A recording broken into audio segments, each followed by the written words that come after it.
สบายดีสบายดีท่านผู้ชมเนาะที่ทางในและต่างประเทศยินดีต้อนรับเข้าสู่ช่องของพวกเราเด้อซึ่งมื้อนี้เนาะบ่าวแก้วจะมีคลิปดีๆมาให้ท่านผู้ชมได้รับชมเนาะ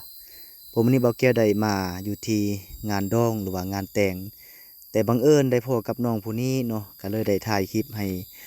FC ทุกท่านได้รับชมพ่อพี่น้องเฮาอยู่ทางในและต่างประเทศเนาะซึ่งน้องคนนี้เพิ่นก็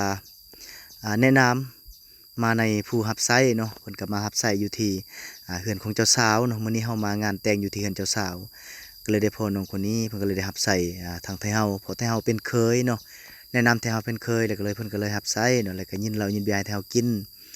น้องคนนี้แนะนำชื่อว่าชื่อน้องมิเนาะน้องมิมิพี่น้องเอ้ยชื่อน้องมิมิเพิ่นอายุเพิ่น16ปีพี่น้องเป็นนักเรียนอยู่เนาะเพิ่นเรียนอยู่ที่ชั้นมห้าเนาะซึ่งปัจจุบันเพิ่นอยู่บ้านกะเปเมืองโตยแขวงสารวันน้องคนนี้เป็นคนชนเผ่าตะโอ้ยเนาะ ซึ่งน้องเพิ่นมีอาชีพก็คือชาวไร่ชาวนาเนาะยามแลงเด้อโรงเรียนมาก็ได้ช่วยพ่อช่วยแม่ก็คือนึ่งข้าวเป่าไผ